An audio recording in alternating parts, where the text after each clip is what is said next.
오늘 함께 보실 하나님의 말씀은 신약성경 에베소서 4장입니다. 신약성경 에베소서 4장 13절에서 16절 말씀을 저와 여러분이 한 절씩 교독하시도록 하겠습니다.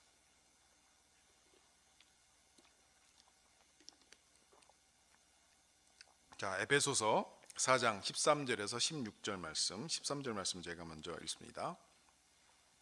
우리가 다 하나님의 아들을 믿는 것과 아는 일에 하나가 되어 온전한 사람을 이루어 그리스도의 장성한 분량이 충만한 데까지 이르리니,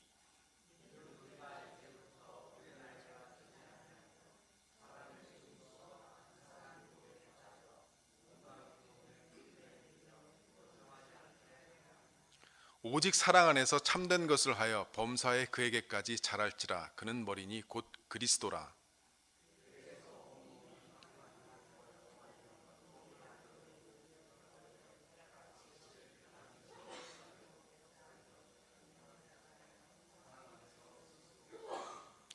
아멘. 자, 교회란 무엇인가? 라고 하는 제목으로 설교 말씀 드리고 있습니다. 우리가 현대에 살면서 여러 가지 직장이나 또 이민 또 유학 이런들 관계로 많이 이주하는 특징이 있습니다. 그러면서 여러 교회를 방문하고 여러 교회를 보게 되는데, 우리가 그 교회를 또 구별할 수도 있어야겠고, 어떤 것이 성경적인 바른 교회인가라고 하는 것을 우리가 알고 있어야 할 것 같아서 이 교회론 시리즈를 하고 있습니다. 어떤 것이 성경에서 제시하는 교회의 정의일까요? 교회 건물을 우리가 교회라고 부를 수도 있지만, 그러나 성경적으로 또 영적으로 우리는 예수 믿는 사람들, 즉 성도들이 교회라고 하는 것입니다. 그런데 그 교회는 하나님께서 계획하신 것입니다. 마태복음 16장에 보니까 베드로를 칭찬하시면서 이 반석 위에 내 교회를 세우리니 음부의 권세가 해치지 못하리라고 말씀하시면서 첫 번째 교회에 관한 언급을 하셨습니다. 분명히 내 교회를 세우리라 라고 하셨기 때문에 이 교회는 어떤 인간적인 아니면 우연히 이 땅에 그냥 들어온 것이 아니라 하나님이 계획하시고 의도하신 것이라고 볼 수가 있는 것입니다.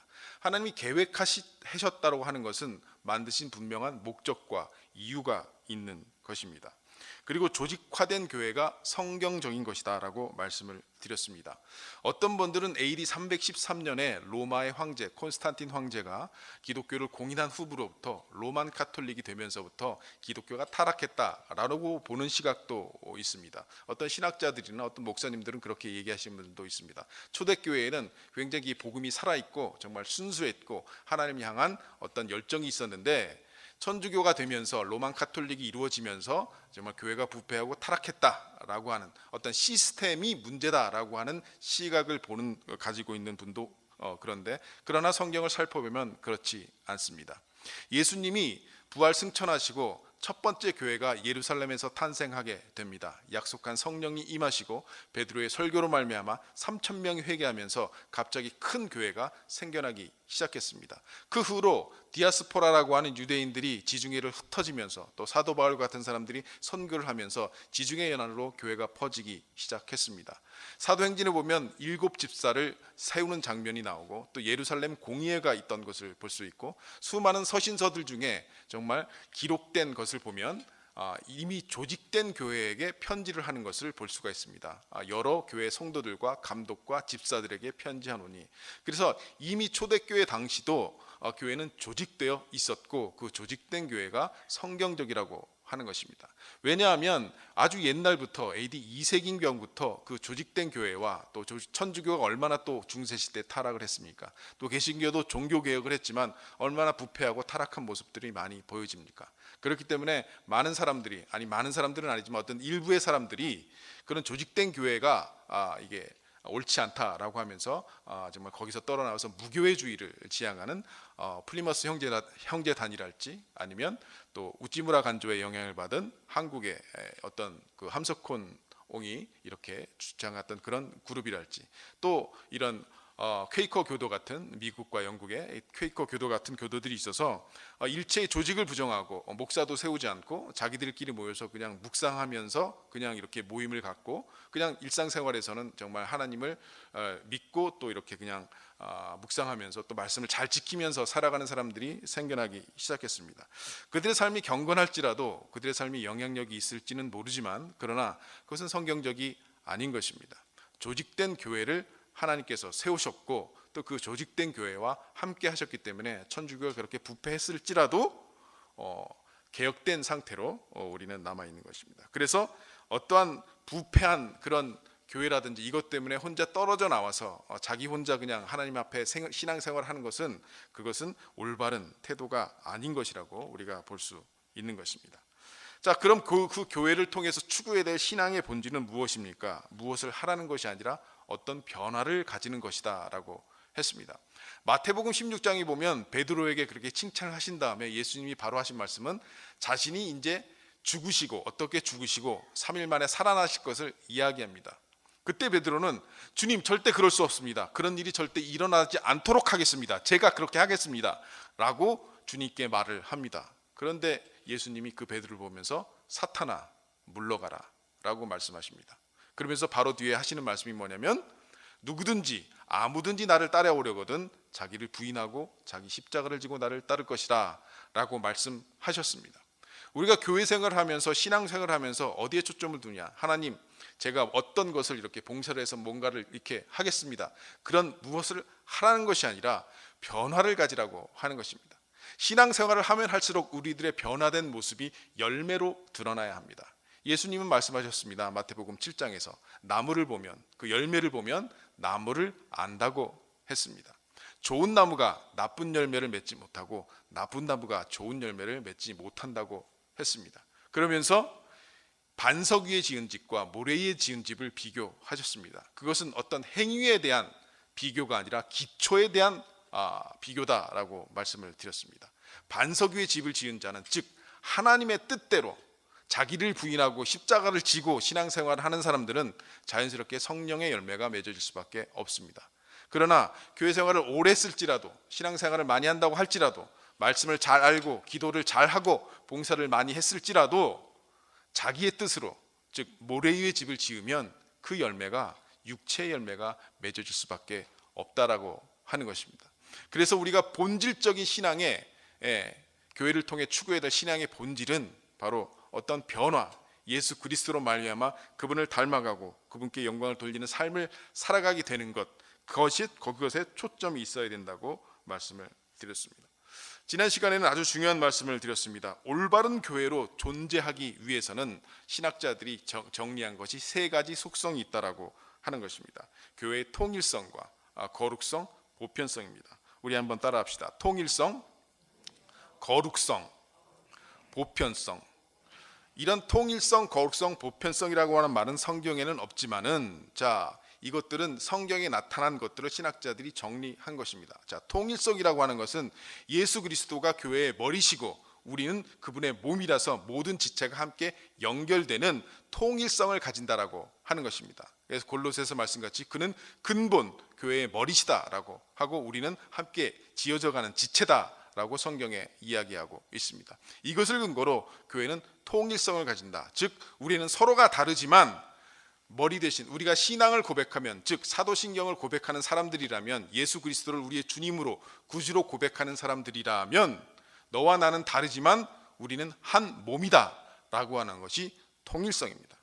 그렇기 때문에 교회 안에서 함께 서로가 다를지라도 예배를 드리고 한 하나님으로 영적인 가족으로 묶여지게 되는 것입니다. 더 나아가서 시대를 초월해서 다른 사람들이 쓴 글, 중세시대 때나 아니면 종교개혁 시대에 쓴 그 아주 좋은 분들이 쓴 글을 통해서 우리가 그분들과 교류할 수 있고 또한 지역적으로 이렇게 다른 교회들과 우리는 하나가 되어서 함께 교류할 수가 있는 것이 교회의 통일성이라고 하는 속성 때문에 그렇습니다. 우리가 방금 코스타 영상을 봤죠. 위니펙 아주 여러 교회가 수십여 개의 교회가 모여서 함께 정말 3박 4일간의 아름다운 그런 이 집회를 만들었습니다. 세상에선 그렇지 않습니다. 여러분 회사끼리 서로 경쟁사끼리 연합수련회 하는 거 보셨습니까? 현대차하고 도요타 자동차가 연합수련회 합니까? 안 하죠. 삼성하고 애플이 같이 이렇게 수련회 합니까? 그런 거 안 합니다. 그러나 교회는 통일성이라고 하는 속성이 있기 때문에 우리는 연합할 수 있고 한 몸으로 우리는 존재할 수 있다라고 하는 것입니다. 두 번째는 거룩성이었습니다. 홀리니스, 내가 거룩하니 너희도 거룩하라. 내가 온전하니 너희도 온전하라고 말씀하셨습니다. 그것이 우리 신자들의 특성이 되어야 되고 교회의 속성이 되어야 된다라고 하는 것입니다. 그러나 그 거룩성이라고 하는 것은 세상과 분리가 되어서 자기들만 따로 살아가는 것이 아니라 우리가 함께 세상에서 살아가면서 그 영향력을 미치는 것이 바로 거룩성이라고 했습니다. 대표적으로 분리했던 사람들이 메노나이트 처치 사람들이었습니다. 아주 옛날에 초창기에는 그들만의 공간, 그들만의 장소 따로 이렇게 가서 거기서 자기들만의 공동체를 이루고 외부와는 접촉하지 않고 자기들만 살았습니다. 아직도 메노나이트 처치 가면 이렇게 여자들은 이쪽에 앉고 남자들은 이쪽에 따로 앉고 복장도 다르고 말이죠. 이렇게 율법적으로 살아가는 메노나이트 처치 사람들이 아직도 있습니다. 그러나 지금은 이제 많이 세월이 지났기 때문에 아주 일반화가 많이 됐습니다. 그래서 지난주에 오신 우리 윤현진 선교사님도 메노나이트 처치에 소속이 되어 계셨죠. 그렇기 때문에 아주 일반적인 모습으로 지금 이게 메노나이트 처치도 변화되고 있는 것입니다. 그래서 거룩성이라고 하는 것은 구별된 삶을 살아가야 하는데 세상 속에서 우리는 구별된 삶을 살아가야 하는 것이다 라고 말씀드렸습니다. 그리고 세 번째는 교회 보편성입니다.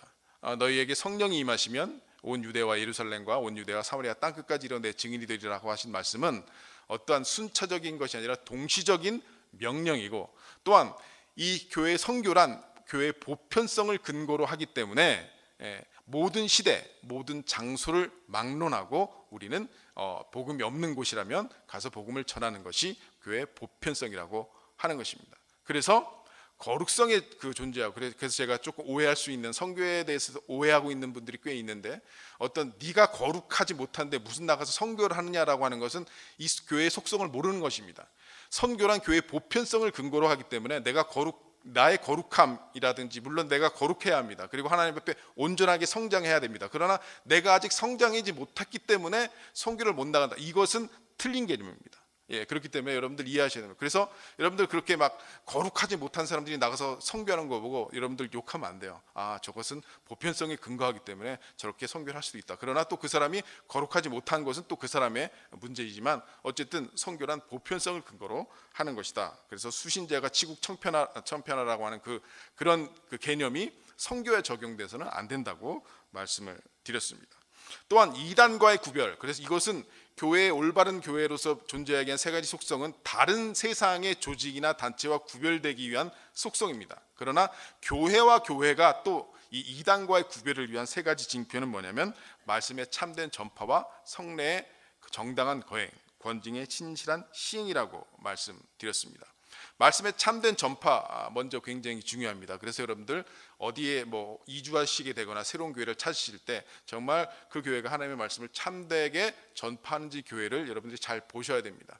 이단으로 빠지는 교회가 꽤 많습니다. 그렇죠? 최근에 문제가 된 성락교회 그 목사님이라든지, 아니면 만민교회 지금 구속돼서 감옥에 가 있죠, 그 목사님. 그리고 또 은혜롭교회, 이런 분들이 처음에는 이단으로 출발하지 않았어요. 그런데 그분들이 워낙 카리스마 있고 성령의 능력을 많이 나타내고 귀신을 쫓아내고 막 이러니까 그분들이 어느 순간부터 변질되기 시작하면서 이단으로 올라갔단 말입니다. 그러나 성도들은 정말 그분만 바라보면서 거의 그분이 하나님이 되어서 그분만을 쫓아가다 보니까 자기가 이단인지도 모르고 아주 이상한, 우리가 일반적으로 보기엔 아주 이상한 일들을 할 수도 있다라고 하는 것입니다. 그래서 정말 성경의 말씀이 참되게 전파되어야 되는지 우리가 알려면 우리가 성경을 잘 구별해서 말씀을 잘 듣고 알아야 되고, 또 성례 정당한 거행, 또 권징의 신실한 시행이 있기 위해선 교회가 건전한 교단 속에 소속이 되어 있어야지 그것이 가능합니다. 혼자 뚝 들어나서 독립교회로 계속 존재하다 보면 그 교회가, 만약 그 교회 그 당회나 운영위원회나 목사님들이 잘못했을 때 그 교회를 어떻게 징계할 어떤 방법이 없게 되는 것입니다. 그래서 건전한 교단에 소속되어 있는 교회가 권징의 신실한 시행을 할 수가 있다라고 하는 것입니다. 자, 오늘은 네 번째 우리 설교인데요.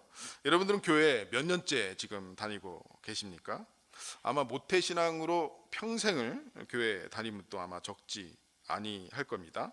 그런데 교회 생활을 오래 해오신 분들 중에는 교회에서 이런 상처 또 저런 상처를 받다 보니까 적극적으로 교회 생활에 참여하지 않고 설교만 그냥 듣고 예배만 드리고 오는 것으로 만족하는 분들도 계십니다. 여러분은 어떻습니까? 하나님은 우리를 하나님의 자녀라고만 하지 않으시고 왜 교회라고 하는 이름으로 부르셨을까요? 교회 속성 세 가지를 말씀드렸는데 통일성, 거룩성, 보편성이었습니다. 오늘은 이 거룩성에 관한 문제를 한번 더 다뤄보고자 합니다. 하나님은 왜 우리 그리스도인들을 교회라고 하는 이름으로 부르셨을까요? 우리 함께 읽어봅시다. 자, 시작. 우리의 온전함과 거룩함을 위해서입니다. 자, 내가 거룩하니 너희도 거룩하라. 이것이 하나님께서 그의 백성들을 부르시는 목표이기도 하고 요구이기도 합니다. 또 다른 곳에서는 이 요구를 아버지의 온전하심과 같이 너희도 온전하라고 표현합니다. 우리 마태복음 5장의 산상설교를 마치시고 결론을 예수님이 이렇게 말씀하셨습니다. 마태복음 5장 48절 함께 읽어보겠습니다. 자, 시작.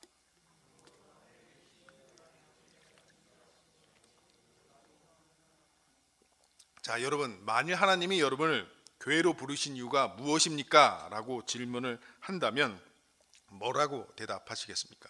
아마 많은 사람들이 우리는 주님의 증인으로 부름을 받았습니다. 그래서 땅끝까지 이르러 내 증인이 되리라 하셨기 때문입니다. 이렇게 대답하시는 분들도 있을 것입니다. 맞습니다. 증인으로 부름을 받았다는 것은 확실합니다. 그러나 우리가 또 알아야 할 것은 다른 사람들을 위하여 부름을 받았다는 것 이전에 우리 자신을 위하여 부름을 받았다는 것입니다. 그것은 거룩과 온전함으로의 부르심입니다. 거룩으로 부름을 받고 온전함으로 부름을 받고 있습니다. 거룩함과 온전함에 이르기 위하여 구원 얻는 것을 성경은 언제나 중생, 거듭난다, 영어로 하면 born again라고 하는 이 출생과 연관된 표현을 쓰고 있습니다. 거기에는 자라남의 과정이 포함되기 때문입니다. 성도에게 있어 자라나는 과정이 있다는 것은 성경에서 아주 흔한 사상이라는 것을 알고 있어야 합니다. 고린도 교회, 여러분들 고린도전서, 고린도후서를 읽어보면 고린도 교회는 아주 심각한 죄악들이 있었습니다. 근친상간이 있었고 우상 문제가 있었고 불화가 있었고 많은 은사로 말미암아 심각한 싸움들이 고린도 교회에 있었습니다. 근친상간이 있었다는 것은 아주 심각한 문제입니다. 그럼에도 불구하고 사도 바울은 서슴지 않고 고린도 후서에 가면 그런 사람들을 성도, 거룩한 무리들, 거룩한 사람들, 성도라고 부릅니다. 왜 그것이 가능할까요? 답은 고린도 전서 3장에 나옵니다. 함께 3장 1절 말씀을 읽습니다. 시작. 형제들아, 내가 신령한 자들을 대함과 같이 너희에게 말할 수 없어서 육신에 속한 자 곧 그리스도 안에서 어린아이들을 대함과 같이 하노라. 육신에 속한 자, 그 육신에 속한 신자가 있을 수 있다고 합니다. 신자는 신자인데 하는 행동은 안 믿는 사람과 차이가 별반 없다는 것입니다. 그것을 그리스도 안에 있는 어린아이라고 하고 있습니다. 그리고 고린도전서 3장 2절 말씀을 보면 함께 읽습니다. 시작. 내가 너희를 젖으로 먹이고 밥으로 먹이지 아니하였노니 이는 너희가 감당하지 못하였음이거니와 지금도 못하리라. 밥을 먹지 못하고 젖을 먹어야만 하는 어린아이가 있다는 것입니다. 미국이나 캐나다에 이민 와서 또는 유학 와서 이 한인교회를 다니고 있는 우리 성도분들의 신앙 평균 연령을 한번 측정한다고 한다면 어느 정도 될까요? 젖먹이 수준은 아마 아닐 것입니다. 그래도 젖먹이 정말 별반 없지. 그래도 좀 세상 사람들과는 다르잖아요. 그렇다고 해서 아마 무슨 대학생 수준의 신앙 평균 연령이다라고 말씀드릴 수도 아마 없을 것입니다. 아마 유치원 정도가 아닐까요? 왜 유치원 정도라고 하는지 아십니까? 유치원에 가면 여러분 참 좋습니다. 반짝반짝 작은 별 이렇게 선생님이 아주 싱글생글 하면서 예쁘게 노래도 불러주시고 또 율동도 가르쳐 주시고 간식도 주시고 또 졸린다고 낮잠도 재워주십니다. 그리고 숙제도 별로 없습니다. 선생님은 언제나 카인드하세요. 친절하시고 아이들을 격려하시고 예쁘다고 하시고 참 이렇게 행복하게 아이들을 해줍니다. 그래서 유치원은 참 행복합니다.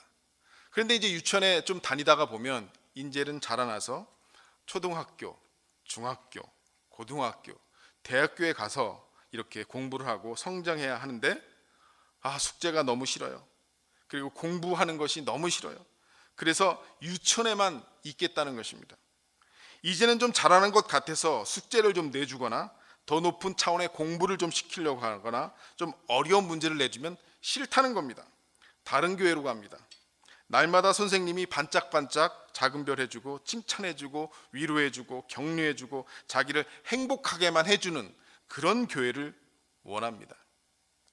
많은 사람들이 그 정도의 수준이 교회의 전부라고 착각하고 다닙니다. 그래서 계속 유치원 같은 교회만 생겨납니다. 이제는 초등학교, 중학교, 고등학교, 대학교 수준으로 자라나는 교회가 나와야 하는데 계속 유치원 수준이라고 하는 것입니다. 우리에게 하나님이 교회를 왜 허락하셨는가 하는 이 중요한 이유 중에 하나는 바로 자라남, 성장이라고 하는 것입니다. 그것은 과정을 필요로 하는 것입니다. 하나님의 부르심, 거룩과 온전함의 부르심을 위해서 성장하는 것은 이 믿자마자 저절로 되는 것이 아닙니다. 그렇게 그런 길로 가야만 되는 싸움이 있습니다. 성장하기 위해는 성장통이 있습니다. 여러분, 우리가 육체가 성장할 때도 아이들이 성장통을 겪잖아요. 또 사춘기 얼마나 질풍노도의 시기를 겪습니까? 신앙적으로도 마찬가지입니다. 영적으로도 마찬가지입니다. 그러니까 그것과 부딪혀서 그 과정을 통해서 그 과정을 통과해야 우리가 성장하는데 그런 과정이 싫다는 거예요. 나를 행복하게만 해달라는 거예요. 그래서 반짝반짝 아주 그냥 교회에 가면 격려해주고 위로해주고 행복하게 해주는 그런 교회만 찾아다닌다고 하는 것입니다. 여러분, 그러나 이 성장에는 과정이 있고 싸움이 있고 그리고 그 완성을 위하여 우리가 이렇게 거룩함으로 온전함으로 자라나기 위하여 하나님께서 우리에게 교회를 허락하셨다는 것을 우리는 인식하고 있어야 됩니다. 알고 있어야 합니다. 이 자라남, 말하자면 하나님이 요구하시는 온전함과 거룩함의 문제가 교회의 가장 큰 목표 중에 하나이고 책임이며 신자의 신앙생활의 본질을 이루는 내용인 것입니다. 교회로 불러서 무엇을 요구하느냐? 왜 개인이 아니고 그냥 홀로 부르지 아니하시고 왜 교회냐 하면 그것이 인간 상호관계에서 빚어지는 것으로 전부 우리의 캐릭터, 성품에 관한 것이기 때문입니다. 이것이 바로 교회론에 있어서 가장 중요한 대목일 것입니다. 하나님이 신앙이라고 하는 것이 얼마나 하나님을 위하여만가 우리가 번듯한 일을 하는 것이라고 생각합니까? 하나님, 저를 좀 축복해 주세요. 제가 좀 부자가 되게 해주세요. 저를 축복해 주신다면 제가 성경금도 팡팡하고 막 가난한 사람들을 위해서 돈도 많이 쓰고 막 이 불쌍한 고아들을 위해서 고아원도 짓고 막 선교센터도 짓고 사업도 하고 이 주님의 교회를 위해서 제가 뭔가 보여드리겠습니다. 하나님, 저를 축복해 주십시오. 뭔가 이런 식으로 생각하지 않으십니까? 아닙니다. 하나님이 교회를 세우시고 우리에게 제일 먼저 요구하시는 것은 궁핍한 자를 돕는다거나 압제당하는 자를 돕는 것도 아닙니다. 우리가 하나님의 자녀다운 성품을 가지라는 것입니다. 그러면 가난한 자와 궁핍한 자를 돕는 것은 당연한 결과로 나타나게 되는 것입니다. 공부를 잘하면 시험 점수가 잘 나오는 법입니다. 눈이 좋아서 시험 성적이 좋으면 누가 옆에 앉느냐에 따라서 늘 성적이 달라집니다. 그러나 성적이 좋으려면 공부를 열심히 해 놓으면 되는 것입니다.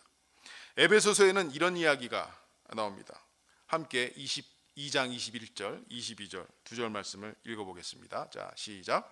그의 안에서 건물마다 서로 연결하여 주 안에서 성전이 되어가고 너희도 성령 안에서 하나님이 거하실 처소가 되기 위하여 그리스도 예수 안에서 함께 지어져 가느니라.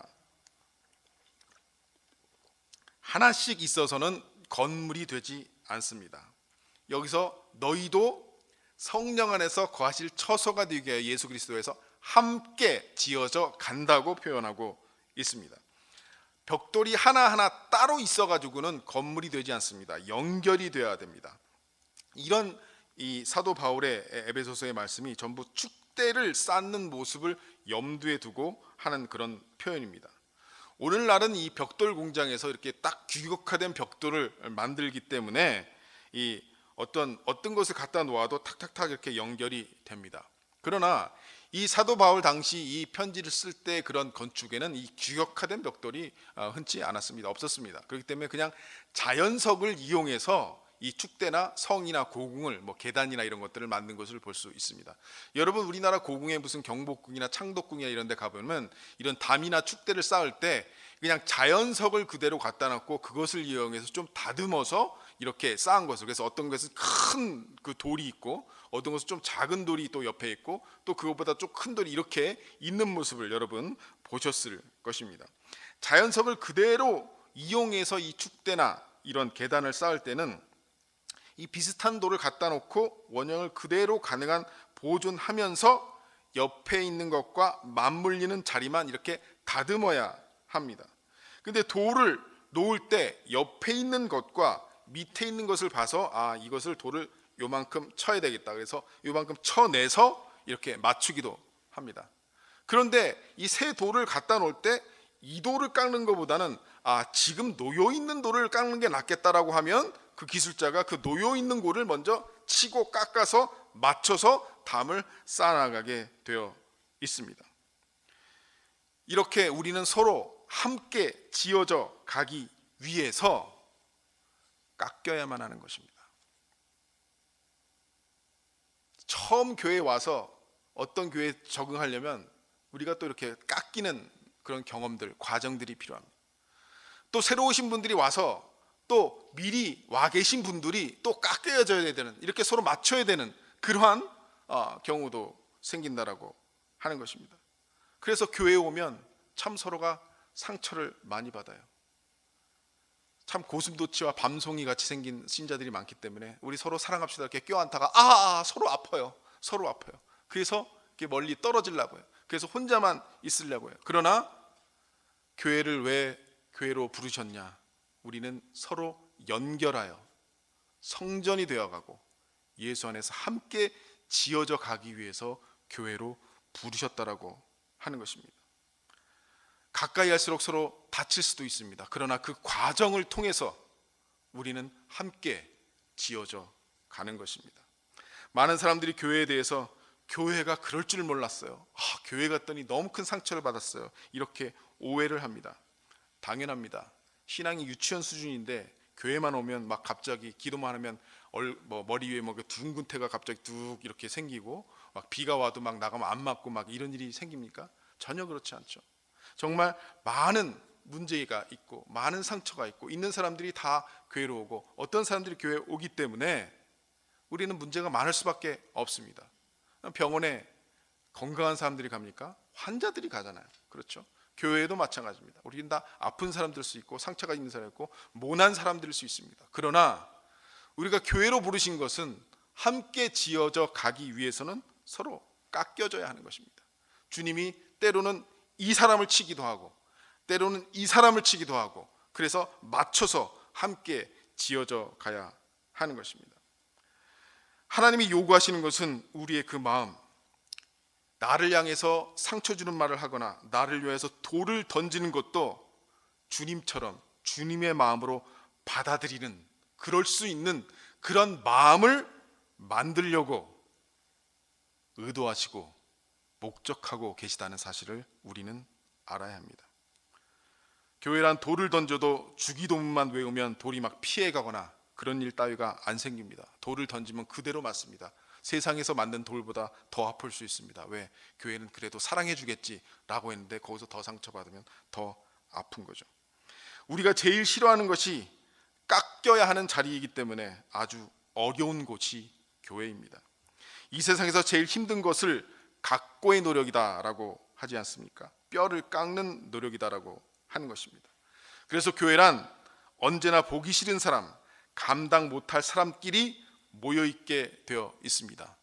어느 교회 갔더니 다 천사더라. 그런 교회 있으면 한번 저한테 알려주세요. 저도 그런 교회 가보고 싶어요.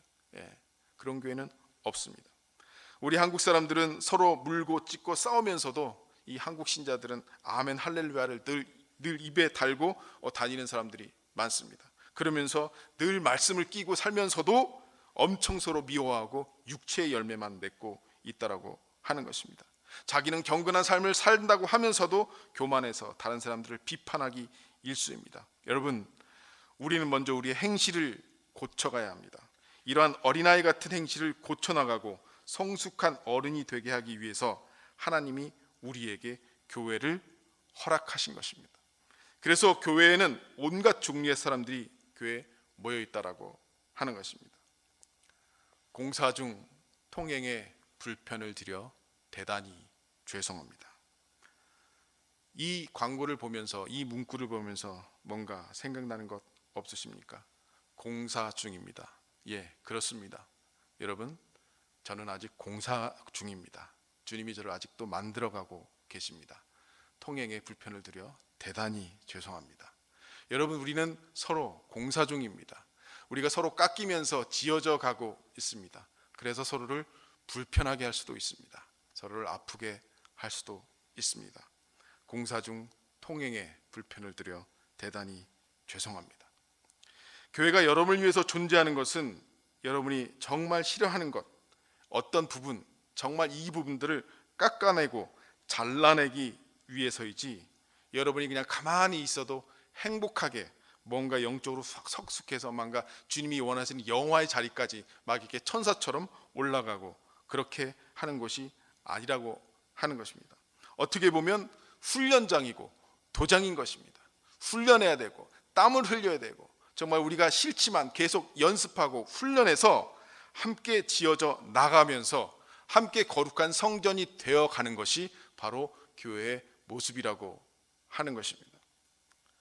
여러분, 교회 생활하면서 인간관계의 어려움을 겪고 있습니까? 그것은 피하고 도망치고 교회를 떠나야 될 문제가 아니라 오히려 성경적으로 우리를 훈련시키기 위한 주님의 섭리라고 하는 것입니다. 이러한 과정을 통해서 우리는 신앙 인격의 훈련을 받고 있는 것입니다. 우리 옆 사람에게 한번 이야기합시다. 공사 중 통행에 불편을 드려 대단히 죄송합니다. 자, 시작. 공사 중 통행에 불편을 드려 대단히 죄송합니다. 예, 우리 찬양하고